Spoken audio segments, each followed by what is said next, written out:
সবাই সহযোগিতা করতেছে। তাদের সহযোগিতা ছাড়া আসলে এখান থেকে উঠে আসা সম্ভব না।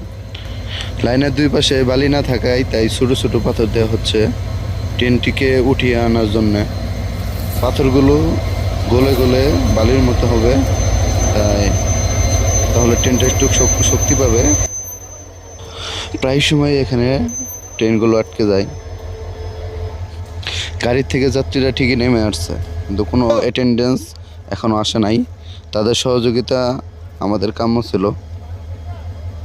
আসলে এই সময়টাতে এমন একটি পরিস্থিতি হয়, এই সময়ে সবাই একত্রিত কাজ করলে তাহলে ট্রেনটিকে যে কোনো ট্রেনই এই পাহাড় থেকে উঠিয়ে আনা সম্ভব। তা যারা সহযোগিতা না করে সেই সময় দেখা যায় যে পাহাড়গুলো ইঞ্জিনগুলো এখানে বসে যায় আর সকল যাত্রীদের ভোগান্তি হয়।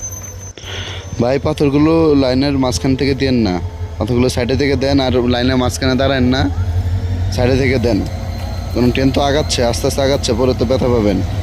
আপনারা সাইডে থেকে দেন, আর বালি পেলে বালি দিবেন। আপনাদের যে কীভাবে সমাহিত করবো তা আমি আমার বাসায় বললে বোঝাতে পারতেছি না।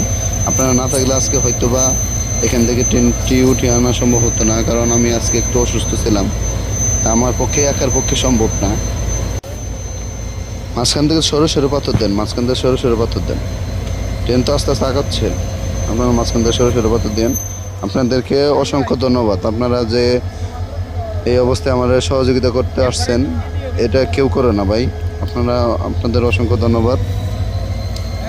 আপনাদের সহযোগিতা ছাড়া আমরা এখান থেকে মানে কোনোভাবেই উঠে আসা সম্ভব ছিল না, কোনোভাবেই উঠে আসা সম্ভব ছিল না। অনেকে বলবে লোকোমোটিভ দুর্বল নিয়ে আপনারা এদিকে আসেন কেন, এই সেই অনেক নানান কথা বলে। এই পাহাড়ে ওঠার সময় এই সবসময় তো এরকম হয় না। এই লোকোমোটিভ নিয়ে তো আমরা এখানে যাতায়াত করি। এখন হালকা লাইনটা ভিজে ছিল, আর লাইনের উপরে ওই পাতা পড়েছিল, পাতা পড়ার কারণে আমাদের হুইল স্লিপ করে, লোকোমোটিভ হুইল স্লিপ করে তখন দাঁড়িয়ে যায়। তখন আর কিছু করার থাকে না। এটা যত ভালো লোকোমোটিভ হোক, হয়তোবা যদি পাওয়ারফুল লোকোমোটিভ হয় সেক্ষেত্রে। আর আমাদের যে লোকোমোটিভগুলো প্রায় সময় আটকে যাওয়ার কথা, এখানে লাইনের উপরে পাথর পড়ে থাকে। আপনারা যদি এখানে যত ভালো পাওয়ারই নিয়ে আসেন না কেন, আটকে এই হয়তোবা এখানে ব্রিজটা থাকাতে একটু সমস্যা হয়েছে। ব্রিজটা যদি না থাকতো, ব্রিজের কাজ চলতেছে এখানে 10 কিলোমিটার, তাহলে আমরা অনেক দূরে থেকে জোরে স্পিডে চালিয়ে আসতাম, তাহলে হয়তোবা এখানে আটকে যাওয়ার সম্ভাবনা কম থাকতো।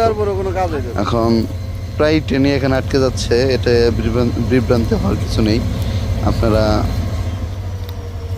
ভ্রমণ করবেন, এখানে বেশি সময় লাগে না, 10 মিনিট, 5-10 মিনিটের মতো। যদি আটকে যায় তাহলে সহযোগিতা করলে বেশি সময় লাগে না। মূলত সবাই যদি সহযোগিতা করে, দেখেন এখানে চাচা আসছে, একটা বড় ভাই আসছে, এসে তারা আমাদের সহযোগিতা করতেছে।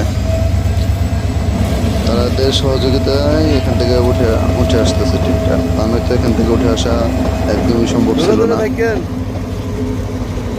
লাইনের উপরে বালি দেওয়া হচ্ছে যাতে আমাদের লোকোমোটিভ স্লিপ না করে। মূলত হুইল স্লিপের কারণেই পাহাড়ে এই লোকোমোটিভগুলো আটকে যায়। এখানে বিভ্রান্ত হওয়ার কিছু নেই। সবাই ভ্রমণ করবেন আমাদের ট্রেনে। ভালো থাকবেন, সুস্থ থাকবেন। আজকে এ পর্যন্তই।